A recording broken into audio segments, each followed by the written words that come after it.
No, literally, I was talking to Eric about like having a podcast, the three of us, and I was literally this was like 2 months ago. I was thinking, I was like, who would be the two girls I want to have a threesome with? And I was like, Laura Goldstein and Megan Santa Barbara. I was like, and That's how you take he's your like, podcast. yeah, really. He's like, well, that's not a threesome. I was like, who the fuck said you were invited? And he was like, but no, why don't we just kind of like kick this off, kind of like talk about like what the fuck we're doing. We're just kind of like shooting the shit, but this is like the first podcast of the Physique Forum. Where essentially like we just wanted to create like a female version of like Fuad's podcast where we're just like shooting the shit, talking about all things bodybuilding, like answering questions, like talking about what's new in our lives, talking about like what we're doing bodybuilding wise, what our athletes are maybe doing, maybe what the community is doing in terms of like looking at shows. Maybe we could do things where we're watching a show live and spectating, or like giving our thoughts on just like how the criteria is being awarded across different divisions. So really it's just like a podcast for us to talk about bodybuilding, because like I think that's really needed, especially from like a female's perspective. Yeah. Yeah, it's definitely missing, like in the industry for I sure. like too how you were saying when we were kind of conversing amongst ourselves, how, to provide a safe space for females to like ask questions and be vulnerable and have, experiences that we've either gone through or gone through with clients that they can learn from, that maybe it'll be to excel their experience or maybe to prevent making mistakes that we've made. And I think that the three of us all have similar backgrounds, which also makes it a nice, trio for this entire idea, because not only are we currently in the stages of bodybuilding, but we've all had eating disorders. We've all had, journeys of getting to the point where we're starting to have responsive physiques. I'm not so sure if Meg, you've gone through any type of like health issues and whatnot post over competing or post eating disorders, of like having to have more of a holistic approach to things. But like it's well versed that we've had, a lot of different avenues throughout our journeys. Yeah. Yeah, absolutely. I think like the biggest thing is like we want to like talk about our mistakes, just so that way like others don't feel like maybe if they've made the same mistakes that they're like broken, or that they're like dysfunctional. Because like we like I said, we actually all have very similar backgrounds. Like we were all vegan at one time, which that was something that I thought was pretty cool. That was like, oh fuck, like that wasn't just me. So I think it'd be really good for us to definitely, as the episodes kind of like get accumulated, that we just talk about like really our background and our experiences with different topics. But since obviously we have like I have my own podcast, Holding Center. I don't think, do y'all have any podcasts that you no? Okay, so we're popping y'all's We're newbies. yes cherry. Oh, I love that for you guys. Congratulations. Well, that I think that's really special though, because obviously y'all have different like followings and followers on Instagram and Facebook. So I think it'd be really good to just like start to marry different audiences and blend people together. So I think it'd be good to talk about a little bit of the background on each of us, and kind of like our journey to even getting to bodybuilding, coaching, functional health, whatever you want to call it, and just kind of giving people a little bit of a background on us. Sure. So I don't want to throw Laura under the bus, but let's start with the oldest. All right, here we go. So I was a competitive athlete my whole life. I was a competitive gymnast. Then once I was washed up from that and whatnot, I actually transitioned to like long distance running and racing and all that type of stuff. Yep, we used to run 10 miles a day for funsies, just for the hell of it. Yeah, I know. It's like addiction. What can I say? Then in college, I decided I wanted to be a kinesiology major after like trying seven other majors and realizing that fitness was like something I really enjoyed. So why not have a career in something I like? Initially, I wanted to be a physical therapist and was doing all the things to accumulate, my chems and bios and whatnot to be moving on to that for graduate school. And then my actual last year, which ended up being my 5th year of college, I transitioned to kinesiology and decided I wanted to just like see what I could do from there for like working within fitness first, because I was just spent. It took me 5.5 years to finish my undergrad, and by that point I was like, I'm not ready to go right on. Started to work in a group fitness center for a light bulb company. Actually, I ran their fitness center, and yeah, I ran their fitness center, and then I had to start getting all of these certifications for personal training and nutrition, and all of that. I taught every group exercise there possibly could be, all in the same day. I was literally teaching like 8 classes a day. And then started to gravitate towards more of the nutrition, liking that, personal training, liking that. And just kind of continued on with my own education. I had my own business for a while. It was Laura Goldstein Wellness before wellness was even a category. And then things got very difficult for me during COVID because I had a majority of my sessions were in person, which was no longer a thing. And a lot of the crossover that I had for the in-person sessions were also my online clients. So people kind of lost motivation and whatnot. I did keep some of them, but not as much as I would like. And that was also when I started having my own health issues from the never-ending prep that I did that was a 1.5 years long. I met Jeff at that point, who I now work for and have worked for 2 years, a little over 2 years. And that was kind of how we initiated, because I started working with him. I worked with him for 3 weeks. I was like, I hate you. I'm not working with you. I don't like you. I don't get along with you. I don't get along with your style of coaching. And we ended up becoming friends, like close. And it didn't work out for him coaching me, but then it turned into, I started taking some of his classes and whatever. And like, I literally begged him. I was like, let me work for you. Like, give me a shot. Let me work for you. Like, I'll show you, like, I could be a good assistant coach, blah, blah, blah, blah. He had tried having other people work for him in the past. It didn't work out. And like, because we had already had a friend in bond and all that, it evolved into us working together where we are present day. I can't see you and Jeff working together as like athlete and coach. I feel like you would just want to kill him and he'd want to kill you. Oh yeah. Well, I will tell you, our initial call was 2 weeks after I had just competed. I was the leanest I had ever been in my entire life. And Jeff bluntly says to me, yeah, I can help you. I can fix you, but you're going to gain about 35 pounds. We're going to get you real fat. And I was just like, I'm not doing this. Like, we're gonna get you fat. Just that is, if anyone does not have the pleasure of knowing Jeffrey Sue, that is the most Jeff Sue answer I think I've ever heard. Yeah, we're gonna get you fat. Like, couldn't have said anything worse to me. Oh my God. That's especially awesome. So yeah, I wasn't ready for it at the time, but it evolved into a good thing, which started off not being so great initially. Yeah. Well, I learned something a little bit about you. I didn't realize you had a kinesiology background and all of that, like jazzercise. Like, that's actually really. Oh yeah. If you want to have a Zumba episode, we can. Yeah, I was gonna say, did you teach Zumba? This light bulb. Oh yeah. That's pretty sick. That's awesome. That's awesome. I actually don't know who's older, because Meg and I think are the same age, aren't we? How old are you? I'm 27. I was born in 96. I'm turning 27. Oh, Same. damn. I'm the baby. Young. I love it. Okay, well then I guess I will go next. So I've been, I don't know if you want to count this in the fitness community, I would say honestly, ever since I was 16, 17 years old, when I first started to want to lose weight. So for those of you that don't know, I did used to be morbidly obese, over 250 pounds, probably 260 if I had to guess, my heaviest.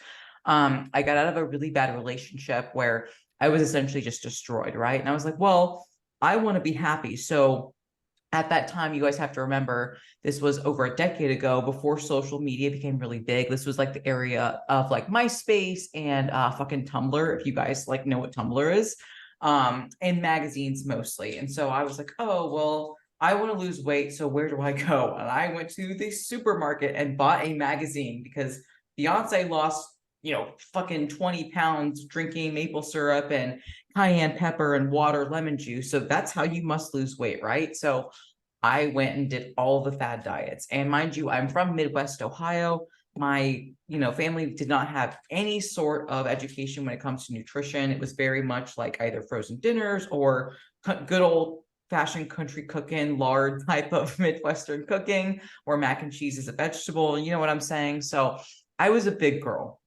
And I did a lot of yo-yo dieting, a lot of fad diets, and gained weight, lost weight, gained weight, did that sing-song dance that unfortunately most people go through. And it wasn't until I kind of came across some bodybuilding forums, believe it or not, where they were like, oh, chicken, broccoli, and rice, and calories, and you need to eat a lot of protein, and you need to go to the gym and lift weights and do cardio. And I was like, oh, okay. So I was always active in sports. Like, I played volleyball and softball, but it was just the diet that I guess I was missing. And so I literally downloaded MyFitnessPal at 17 years old, and I've used it ever since. And I started tracking calories, eating more protein, eating some veggies, and I started to lose weight. And it was literally a Christmas fucking miracle. I was like, oh my gosh, I figured it out, guys. I found the secret. And, next thing I knew, I was 200 pounds and I had lost 50 pounds. And I was like, wow, this is great. And people started to take notice because I was, as you might imagine, I was probably the fattest girl at my school. And people were like, wow, you're looking pretty good. And I had never gotten compliments, right? It was like, you the husky girl at school, but now you're like, oh, people are starting to take notice. And then I lost another 50 pounds. People really took notice. Hey, what are you doing? What's your secret, right? And during that time, being 17, going on 18 years old, you get addicted to the compliments and you get addicted to the attention, right? Especially from boys. Oh my God, especially from boys. And then I was like, well, how low can I go? Right. And within a year, I had gone from like 250, 260 to my leanest at that time, which was 125.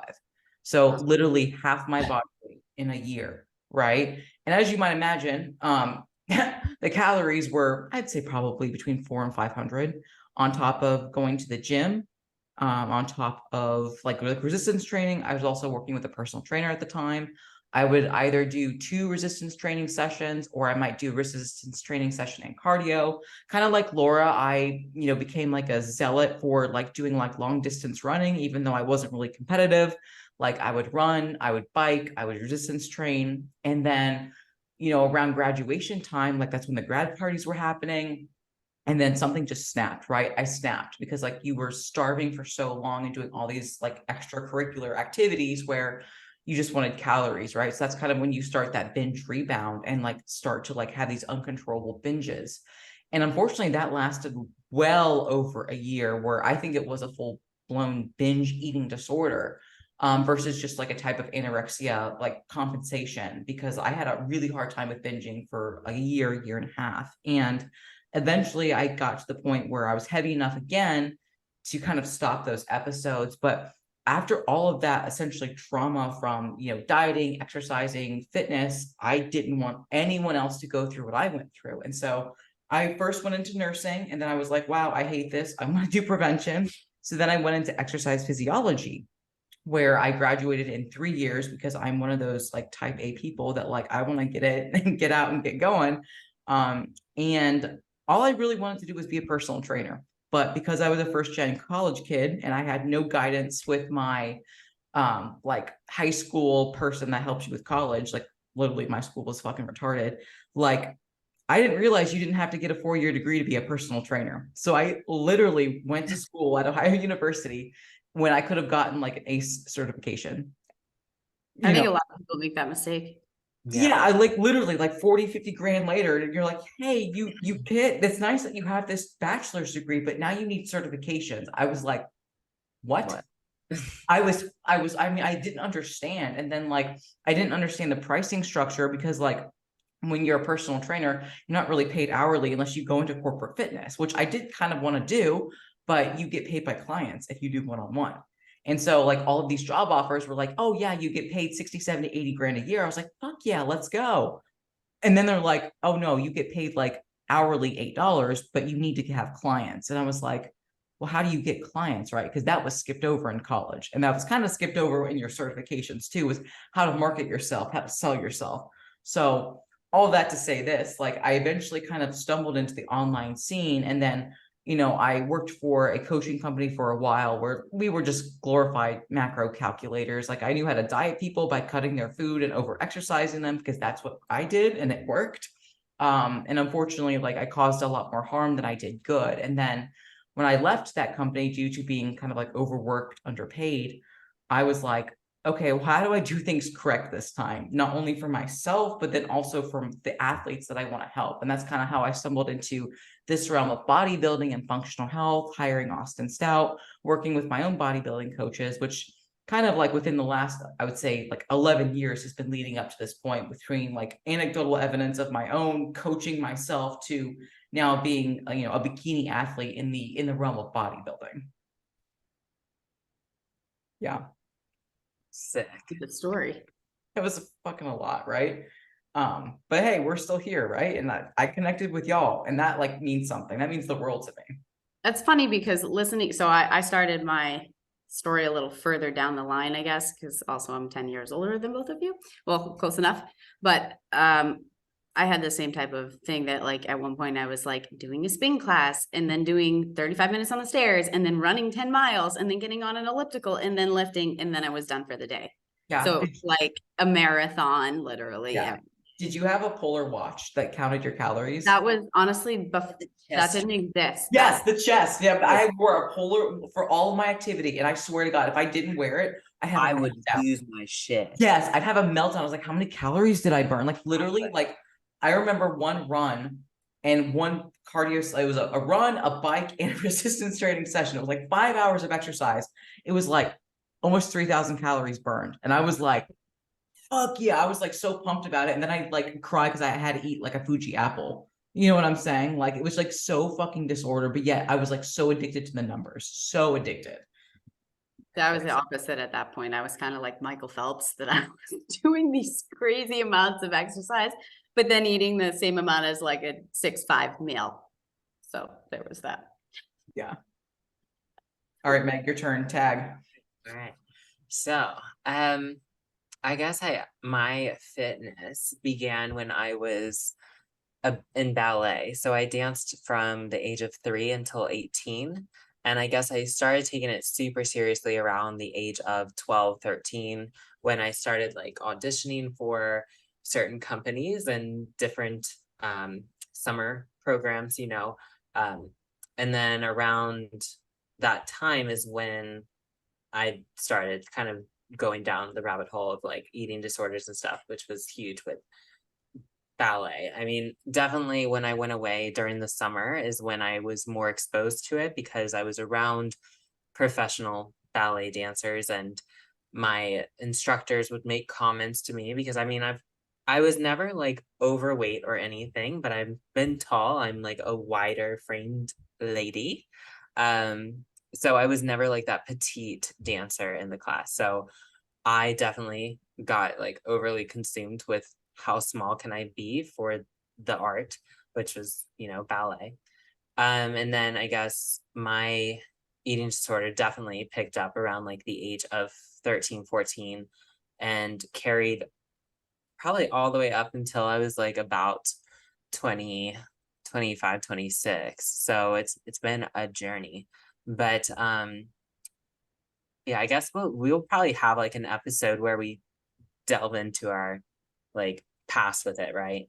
Oh, for sure. I don't want to go like too deep with it just yet, but point is like I struggled with eating a lot growing up, and I was like in outpatient facilities. I went to therapy, I went to psychologists, I had to be hospitalized, like I went through the ringer with it. And somehow still my parents let me go away for my first year of undergrad to UNCSA, which is University of North Carolina School of the Arts. And there it's like I was really keen on like auditioning for like the American Ballet Company and like New York City Ballet. So I was getting really involved with that, and that's what I thought I was going to be, was a professional ballet dancer. And that's kind of what I was going towards. But then my just eating disorder and just relationship with food and my body image got so bad that I finally realized, okay, if I don't stop, I might honestly just kill myself, to be honest. Like it was just so bad. So I made the call to actually come home, drop out of ballet school, and start at like a local liberal arts college. And I did like exercise science because I didn't know. At first, I think I was in psychology and I wanted to go like the health psych route. But then I was like, oh, I hate going to my psychologist. Why do I want to be a psychologist for other people? So then I switched my majors to exercise physiology. And that's why I kind of got into lifting. I definitely started out like you all, like doing a lot of cardio and doing like the elliptical, the like spin bike, and then doing weights. Like my weights was like, I don't know, 3 sets of 20 on like leg extension, leg press. Oh yeah, whole circuit. It's like a circuit, yeah. So I didn't know what the hell I was doing until about, I'd say, oh my gosh, 19 when I truly started training. 19, yeah, about that. I don't know, 2016 area. And I started getting my personal certification, or personal training certification, sorry, through ACE. Um, and I got hired as a personal trainer at my gym. And then I got connected with this IFBB wellness, or not wellness, Lordy. Uh, she was Women's Physique. And she started coaching me or guiding me through things. I was eating like a cup and a half of oats in the morning and like 8 ounces of salmon and like a cup and a half of rice. Like it was just like so much food. Like she was giving me her diet, It and I was like, sounds like it. Yeah.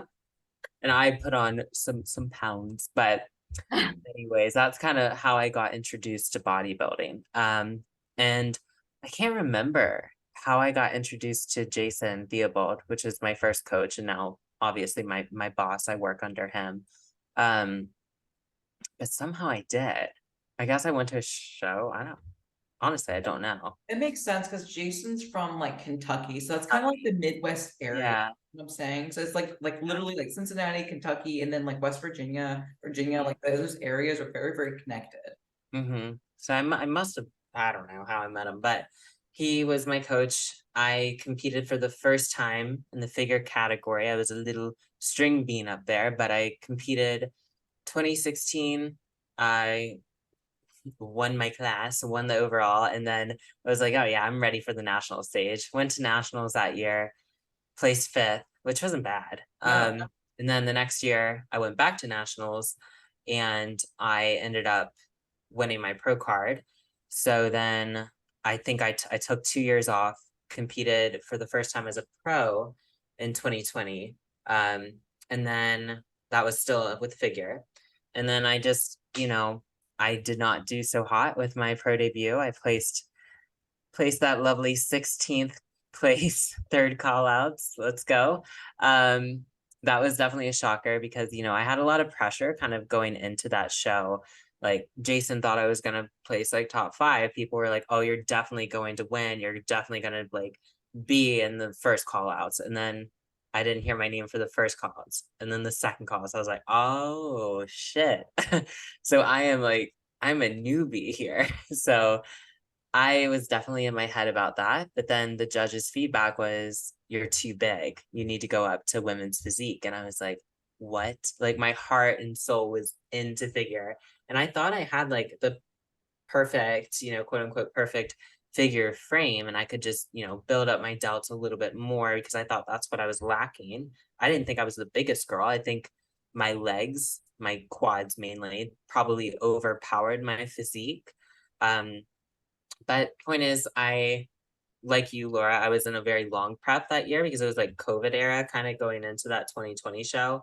So I was already in prep for so long, and I knew like different parts of my eating disorder, like I still struggled with, especially like around binge eating and binge purge and all of that. So I was starting to kind of like go back to that, and I could feel it. And then, we tried to go the Women's Physique route, and then I had like a breakdown, a melting point, and my mom actually like flew down to Florida like for my birthday as a surprise, and she pretty much told me, she was like, you have to cut it, like you're done. Like, so she called me out on my own bullshit because she saw how much I was struggling and how much it was just consuming me, really, was my like just disordered eating during that prep. So I helped with my mom. I pulled the plug on that prep, and then I was like, I'm done with bodybuilding. Like, that's it. I'm not going to compete again. But then, I tried different things. I tried the running.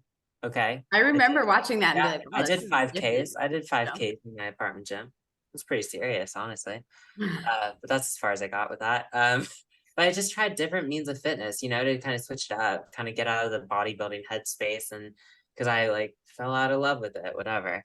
Um, and then like I started being introduced to the wellness category, and I was like, well, my legs have always been more dominant than my upper body. And I honestly started hating training upper body anyway. So I just decided to go the wellness route. And since I would say since like well, last year technically is when I first started tracking again and really hammering away at my training, is when I made the switch to like, okay, we're gonna give this wellness thing a go. So now I am with a new coach, Cameron Cheek.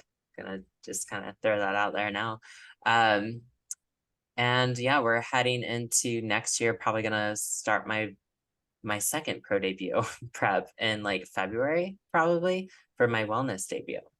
That's So awesome. very exciting. Yeah. I think it's really cool because like because you are well, I don't know if this is cool or if this is a detriment. And you'll have to explain to the listeners and even like me, because I'm a little uneducated about that. But like because you are a pro, you can't compete anymore in the amateurs, even in a different division. Is that correct?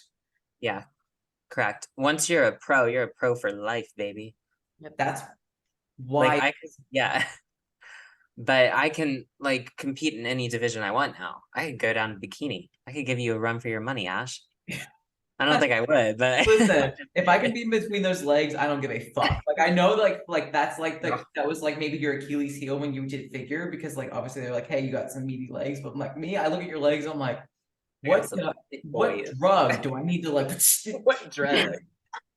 No, if I switched to bikini, I think I would have to stop training and like do sprints and like intervals to shed your my master? Yeah, you like literally how much size? Because we're the same height, we're the same age, and we're the same height, and you have, I think, 60 pounds on me, yeah. which like Oh, that and fucks my brain. we made the decision to finally cut upper body training. Yeah. How are you feeling about that? This is my first week, so we're gonna do legs 4 days a week, and that's it. I've gotten that suggestion a few times from people. Yeah, like you do. Because your background was figure too, so like because you're a figure pro in OCB. Yeah. OCB, yeah. So it's like both y'all came from bigger divisions, and like to give y'all a little bit of background, so y'all were prepping in the COVID era. So I was reversing from my show. So I did 2 shows in 2019, my first 2 shows, and literally the 2 days after my final show, I got my boobies done. Right. So like imagine my lowest was like 112 pounds, right? And I was gross, guys. I was so freaking gross. Going under for a major surgery to get your tits done. you're probably And so inflamed. I did that twice actually. So okay, so you know right how after competing. Oh yeah. yeah, right. But right, it's so dumb. But literally, so I was starting to reverse, and then like I didn't get done till so it was October, like the beginning of October. Then I had my surgery. So then I didn't train for 3 months, right? But I nailed my reverse because I was so adamant on not fucking up and binging. And so I was not binging, but I was also vegan at the time, right? That's a really important player. So I wasn't starting to train till honestly New Year's in January of 2020, right? When like kind of like it was being introduced over in like the other countries, like COVID and stuff. And I then started my first Anavar cycle, right? And obviously, like I was putting on size or whatever because of VAR, but like with like shows being shut down, the NPC had been like, oh, hey, like because shows were being canceled and moved around, like even if you didn't nationally qualify, we'll let you do a national show. And I was like, yo, let's go. Right. So I was literally, I had convinced myself, even though I had had still no muscle, but was still fairly lean, that I could somehow do like an 8-week prep to go pro. Like my friend told me, she's like, you were stupid. Like she's like, don't do that. And I didn't, thankfully, right? Because hormonally I was fucked up. But like, that's how delusional I was when I first started bodybuilding. I was like, I'll take any drug, I'll do any like cardio, any diet. I want to win that pro card. So I did do that actually. Laura, go. So, funny you say that. So I prepped the entire year from January of December 2019. And I didn't get on stage until December of 2020. And 3/4 of that prep was supposed to be for figure. I was already nationally qualified from winning an overall for figure in 2019, whatever. And then I had gotten breast augmentation surgery. It went horribly wrong. My left side bottomed out and I was like lopsided for a good 6 months. Hospitals were closed, so I couldn't get it fixed because that was February and then everything shut down. 2 weeks later, they couldn't fix it. So I couldn't get surgery to redo it until November.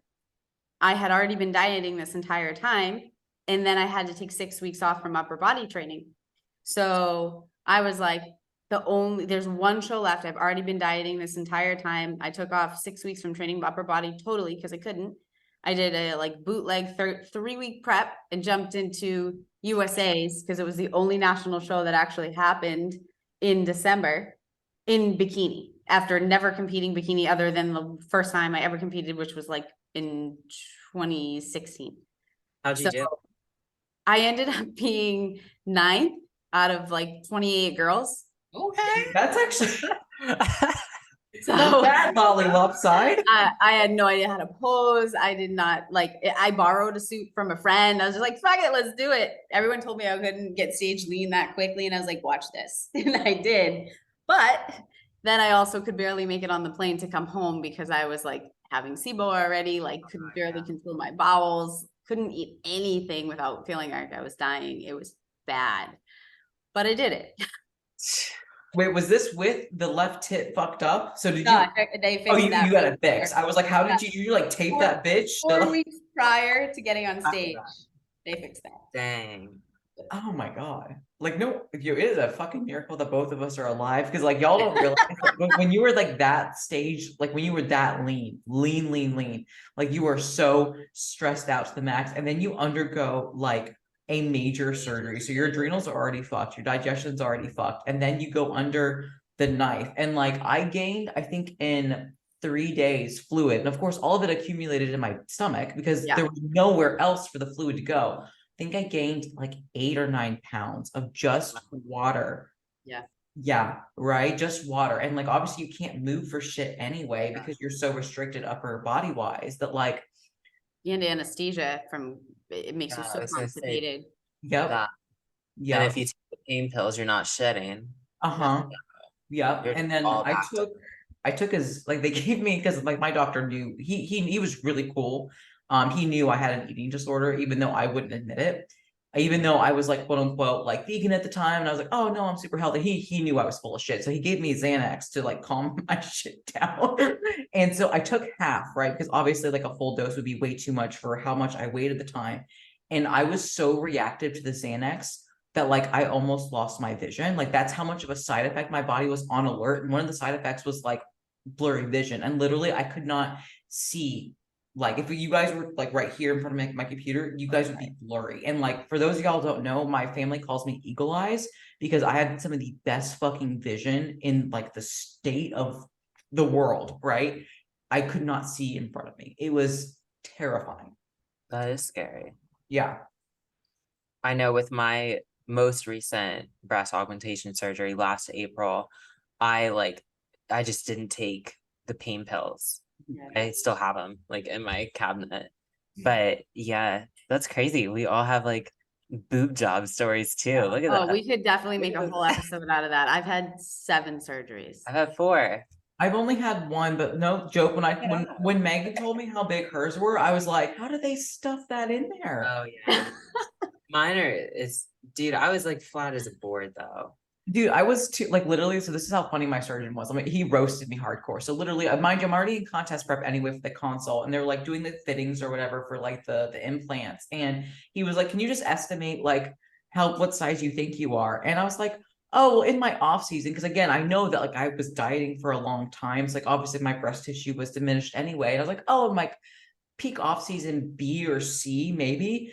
And he was like looking at me now, and he's like, "That's a little generous." I was like, okay, so literally they were only able to stuff like I think 340 or 360 cc, which That's honestly like size though. I mean that's decent. Yeah, That's all you got? Yeah, like it looks really good, right? Like yeah, mine are only 325. Yeah, but you're also what, 5 foot? Yeah. But I don't know. I look at Meg's and I'm like, how can I just open up some more breast tissue just to like give them more of yours 3D. The profile of that will change it though too, because I feel like because mine are high profile, so they're because just from like a bone structure stance, I'm not that wide. So they come more forward, look more 3D. So that makes it look bigger too. Yeah. Not right now though, because I'm basically like skin and implant, but Yeah. slowly. Yeah. Did y'all go over or under? Under. Under. Wow. So I'm over. So I could technically train my chest, but I don't want to because it still feels weird. It still feels awful to like. Yeah. I wish I honestly went over, Yeah. but once you can't really change it after the fact. Dude, I was so like when I was in my figure days, I would still train chest and I had implants back then as well, but I fucked them up, like fucked them up. They were out in my armpits, like just chilling out here. I was benching 225. I was doing like incline with like 90s. Like I was a fucking beast. And now I'm like, give me the fives. That's right. So this last time I got the invisible bra to like actually keep them in there so they don't bottom out. Not many surgeons offer it, but I think more so now. And I think if you are a bodybuilder, especially just because if you do train even upper body, like you're still working your pecs somewhat.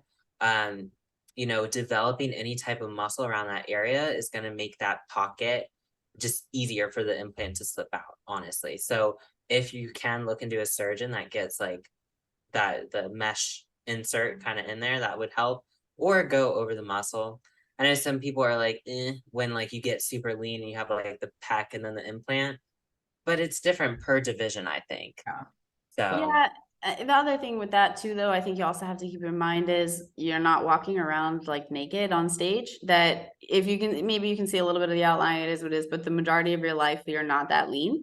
exactly. One tip to our listeners that I will say, because I went through this, One is tip from Laura. Tip.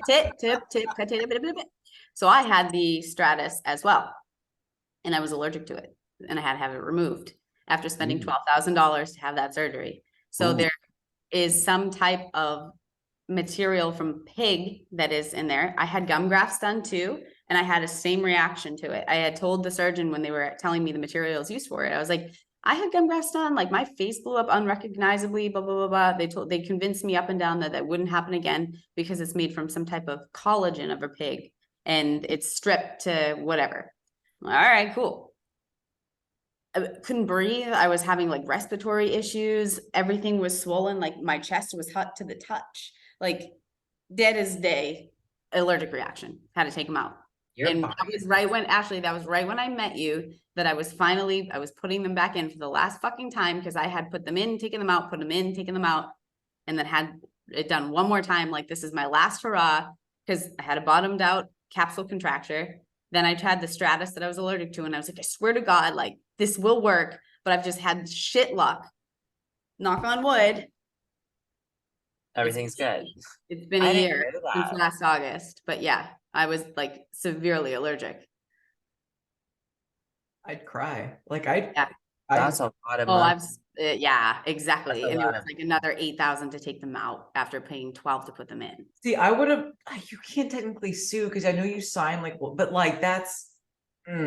They tried to tell me I was crazy too. Like that they were like, we're not going to take your implants out unless you go and see a psychiatrist first. And the psychiatrist signs off and says that you're in a normal, like, okay headspace, that it's not fabricated in your mind. I'm like, you think I want to do this? Do you realize how much money I've spent? Hot and inflamed. Literally to the touch. That's scary. Turning yellow. That's fucking nuts. That is, I would literally cry. I've wanted fake tits ever since my stepmom got them. And because I love my mom. My mom is not a girl's girl. She's very much a tomboy. And I took after her growing up. But like when my dad got remarried, he married very much a girly girl. And like I always looked up to her. She had extensions. She always got her hair dyed, nails done.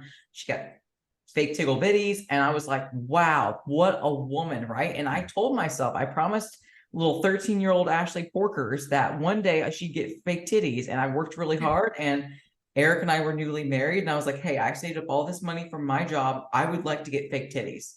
He's like, okay. He's like, what? Okay. He's like, yeah, like, we could have bought a house earlier, but I wanted fake titties. My God, I got fake titties. I mean, that, to be fair to you though, if that was the money you were saving by yourself, like that Exactly. should have been your thing. For sure, right? For sure. No, he was very, very supportive. Like, again, he's like, you realize what this means. He's like, if you do this, then we can't get a house earlier. We will have to spend more money living downtown. I was like, I do not care. I want Tiggle Bitties. I want fun bags. And he's like, okay. And I was like, you want fun bags too, trust me. And we still have a house, so it's fine. Everybody's happy. Like, this is benefiting you. Just say yes. Literally, he's like, I'm more of an ass man. I'm like, that's fine. I can grow an ass. I can't grow titties. So he was like, fair enough. And I was like, okay. Yeah. You don't want butt implant anyways. Nobody No, does. I was like, I'll grow. I had a client do that. I started working with her after the fact. She said that she literally could not sit normally for 6 months. Could you imagine that? How do 6 fucking months. Isn't it like the most dangerous surgery? Yes. think so, People yeah. die from it. Nah. I just Hip thrusts, 4 days. squats. Right? Sorry. Oh my, Yeah. I couldn't, because like I imagine like being in contest prep. It hurts to sit in contest prep because you have no ass fat. Especially my first contest prep, I had no muscle, no ass fat. So literally, my tailbone wore through my skin where I scabbed. Like Yeah. it hurt and I bled. But like I couldn't imagine not being able just to sit on like your ass cheeks because you had like something there that's not supposed to be there. I feel like. I think there was this instructor or doctor, sorry, at Palmer. Oh, I left that out of my story. I'm a doctor. I got Oh, a just doctor. end of podcast. Like Anyway, but one of the doctors there, he got a fake ass. Yeah, he got like pretty sure. Yeah, he did. Wow. And I think he had to sit on like a donut. Pretty sure. Yeah, for a good 6 months. Yeah. I don't know about that. It's not worth it. No. no, I'm good. Like so he sat on one of those like hemorrhoid pillows. Yeah, hemorrhoid pillows. Call Yeah. it what it is. It is. I mean, But have you seen that video of like Kim K and her trainer going around Instagram? not recently, but I've watched them train before, right? And it's like, here's the deal. Like, am I happy that they're exercising? Yes. Am I happy that she clearly got some type of surgery to alter the shape of her ass and now her ass is drastically different? No, because it looks like it's very, very misleading, right? But like, it's so hard because obviously the women, I used to be one of those women. Every fucking, was it Sunday when Keeping Up with the Kardashians would be on, I'd be like, oh my God, let's go. It's so upsetting to see how fake and they Photoshop and they have editors and it's just not real. And it breaks my heart because so many girls, myself included, used to look up to these women and still do. For sure. I think that's something that we can definitely talk about. I mean, I know Goob, everybody follows Goob and sees all his like Photoshop shit, but it's so prevalent in bodybuilding. Like these girls and guys are Photoshopping their stage shots. That is wild to me, to touch something that is literally available to the public to see. I'm just like, and it's fucked because it's so much up here, like mentally, that you're like, you were literally contest lean. And the best you probably have ever looked. Yeah, it's just like, wow. So we could definitely have an episode of that. Oh no, that'd be good. That'd be so good. Like it's really sad because like not only is it misleading to their followers and the people that like look up to them, but like also like again, like from a personal standpoint, like I get like there are things that we don't like about our bodies, no matter what phase of life we're in, whether it's contest prep or off season, right? Like especially in off season, like all of us have that little belly pooch, right? So we suck it in, we keep it real tight for the photos, but like never would I edit like where I'm pushing shit in or pulling shit out, like because that's not real. And like I know I like am very adamant about being real on social, probably a bit too much. I probably share too much of my personal life, but for me, like if I was getting to the point mentally where like I was starting to cinch in a waist or like make my ass bigger, like I would need to tell Eric and I would need to go to get checked into like a therapy or a counselor because like then I would be so distorted that like it would not be good for just me as a person. Oh yeah, I mean, I'll be blatantly honest here. When I first started getting into from ballet, I was a face tuner, red-handed here.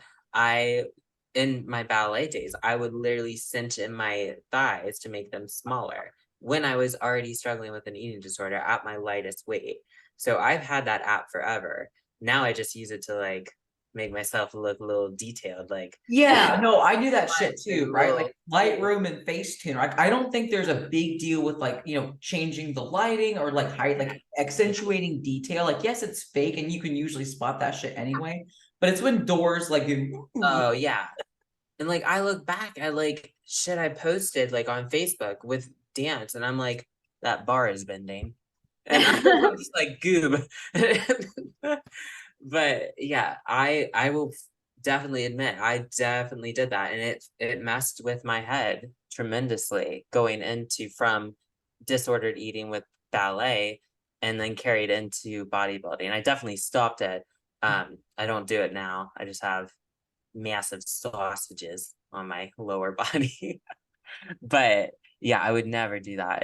I think if you do start to do that, it, like you said, you need to tell your significant other, like it's a mental health thing that I think is just too normalized now with social my media.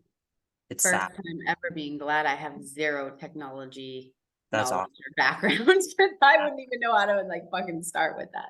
Yeah, no, that's And like good. the filters, like the face filters, I don't like using them anymore because Mm-mm. I'm not a fan of my nose, but like now I'm like, all right, it is what it is. But Yeah. I used to always have a filter on my face if I was like recording a video for Instagram. It's like it does some things to your mental for Yeah. sure.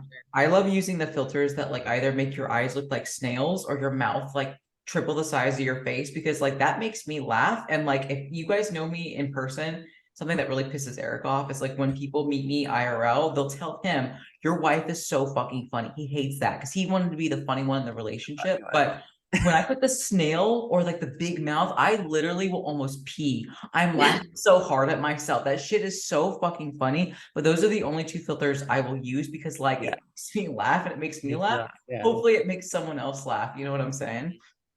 But like the ones that are making your nose smaller or like your eyes Like more the fox. Yeah. whatever. You'll always be looking for something different. I think that Yeah. that's the biggest issue is like once, even if you were to like change things, you're always going to want something else. Yeah. And I know we kind of like go from, oh, we all have our tatas done to now using filters, but like, I don't know. I think there's a difference, but Yeah, because I mean, like I said, there's nothing that I could do to like grow bigger titties. Like, yeah, exactly.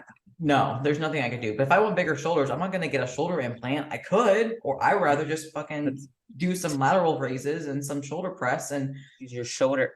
Oh, dude, you sent me that guide. I can't even use it now. Your free shoulder just delt. like do the motion, just look like a penguin. There we go. Do that. That's Hum. right. That's right. But no, I'm really excited for this freaking podcast. It's going to be good to shoot the shit with some girls. It's going to be really good to be relatable to other people. And again, this isn't just a podcast for women. Like obviously we want guys to listen to it too, even though we just spent, 20 minutes talking about our fucking fake titties. But I love it. they'll love it. They'll be like, wow, they're just like us.